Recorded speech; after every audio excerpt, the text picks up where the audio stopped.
বকর রাসূল সাল্লাল্লাহু আলাইহি ওয়াসাল্লামের উপর হামলা করেছে। কিছু কাফের রাসূল সাল্লাল্লাহু আলাইহি ওয়াসাল্লামের উপর হামলা করেছে। তোমার বন্ধুকে কিভাবে মারতেছে সাথে সাথে শোনার সাথে সাথে হযরতে আবু বকর যখন শুনতে পারলেন রাসূল সাল্লাল্লাহু আলাইহি ওয়াসাল্লামকে কিছু কাফের মারার চেষ্টা করছে, সাথে সাথে আবু বকর দৌড়ে গিয়ে কাবার সামনে চলে গেলেন।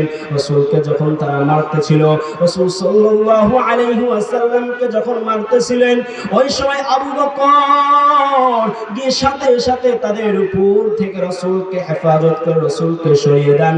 আর ওই কাফের দলেরা হযরতে আবু বকরকে এমন ভাবে মারে যে আবু বকরকে পিছন থেকে গামছা দিয়ে গলায় পেঁচিয়ে অনেক মারধর করে।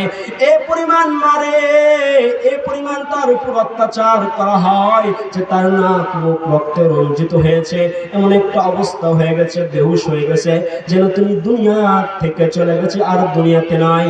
যখন সবাই মেরে চলে গেল, হযরতে আবু বকর রাদিয়াল্লাহু তাআলা আনহুর পরিবার যখন তাকে নিয়ে চলে গেলেন, তাকে নিয়ে বাসায় নিয়ে গেলেন আর ঘোষণা করে দিলেন আবু বকর রাদিয়াল্লাহু তাআলা আনহুর গোত্রের লোকেরা যদি আবু বকরের কিছু হয় তাহলে আবু বকরের উপর যারা হামলা করেছে তাদের একজনকেও আমরা ছাড়ব না, একজনকেও আমরা ছাড়ব না। হযরত আবু বকর রাসূলের প্রেমে নিজের জীবন দিয়েছে। হযরত আবু বকর এমন একটা অবস্থা হয়েছে, দিন শেষ হয়ে যায় কিন্তু আবু বকর এখনো জ্ঞান ফেরে নাই। আবু বকরের এখনো জ্ঞান ফেরে নাই।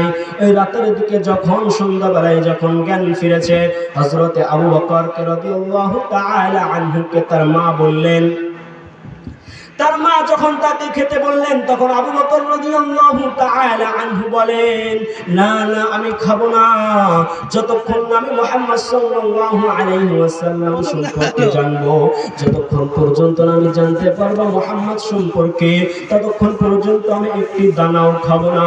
যাও যাও যাও, তুমি যাও, যায় হযরত মুহাম্মদ সাল্লাল্লাহু আলাইহি ওয়াসাল্লামের খবর নাও, তার কিছু হয়েছে কিনা, তিনি বেঁচে আছেন কিনা, তার কি অবস্থা। তার আম্মা যখন গিয়া রাসূল সাল্লাল্লাহু আলাইহি ওয়াসাল্লাম এর চাচিকে বললেন যে হযরত মুহাম্মদ সাল্লাল্লাহু আলাইহি ওয়াসাল্লামের কি অবস্থা, যখন বললেন হযরত মুহাম্মদ সাল্লাল্লাহু আলাইহি ওয়াসাল্লামের কি অবস্থা, তখন তিনি প্রথমে পরিচয় দিলেন না, আমি মুহাম্মদকে চিনি না। যখন তিনি বললেন, দেখেন আবু বকর জ্ঞান ফেরার পর খালি শুধু মুহাম্মদ মুহাম্মদ বলছে, তাকে খানা দিলে তিনি খানা খাইতেছে না, কোনো কথাও বলতেছে না, শুধু মুহাম্মদ মুহাম্মদ বলে, শুধু মুহাম্মদ সম্পর্কে জানতে চাই, আপনি একটু মুহাম্মদ সম্পর্কে আমারে খবর দেন। আমি আবু বকরের যায় বলবো আবু বকর একটা দানাও এখনো খাই নাই, এখনো মুখে কিছু দেয় নাই, তাকে দানা দিলে বলে আমি যতক্ষণ না মুহাম্মদ সম্পর্কে জানবো, যতক্ষণ না মুহাম্মদের সাথে সাক্ষাৎ করব, ততক্ষণ পর্যন্ত আমি একটি দানাও খাবো না। মুসলমান ভাইরা আমার খুব খেয়াল করে শুনবেন, কি পরিমাণ মুহাব্বত, কি পরিমাণ ভালোবাসা রাসূলের প্রতি, কি পরিমাণ সাহাবীদের ভালোবাসা ছিল, কি পরিমাণ দরদ ছিল। মুসলমান ভাইরা আমার যখন চাচি বলল ঠিক আছে ঠিক আছে মুহাম্মদ ঠিকই আছে, মুহাম্মাদের কিছুই হয় না, মুহাম্মদ সুস্থ আছে, তখন হযরত আবু বকর রাদিয়াল্লাহু তাআলা আনহুর আম্মা উম্মুল খায়র বললেন, তাহলে আপনি চলুন, যায় আমার সাথে চলেন, আমার বাসায় যাই আবু বকরকে বলেন, আবু বকরকে বলেন মুহাম্মদ সাল্লাল্লাহু আলাইহি ওয়াসাল্লাম ঠিক আছে। যখন তিনি হযরত আবু বকরের সামনে গেলেন এবং আবু বকরের সামনে যাওয়ার পর বললেন রাসূল আরবি সাল্লাল্লাহু আলাইহি ওয়াসাল্লাম ঠিক আছে, তিনি সুস্থ আছেন, তিনি ঘরের ভিতর আছেন। তখন আবু বকর আবার বলল, তাহলে রাসূল সাল্লাল্লাহু আলাইহি ওয়াসাল্লামের সাথে আমার একটু সাক্ষাৎ করে দেন, আমি রাসূলের সাথে সাক্ষাৎ করব, আমি রাসূলের সাথে একটু সাক্ষাৎ করব, আমি রাসূল সাল্লাল্লাহু আলাইহি ওয়াসাল্লামের সাথে একটু দেখা করব।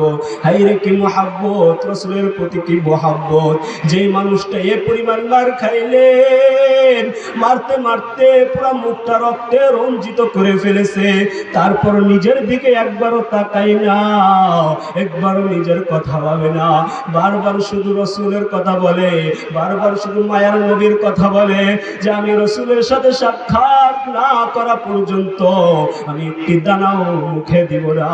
যখন বলল ঠিক আছে তুমি যখন মুহাম্মাদের সাথে সাক্ষাৎ করবা, এখন যাওয়া যাবে না, এখন মক্কার মানুষ যদি দেখে তাহলে সমস্যা হতে পারে।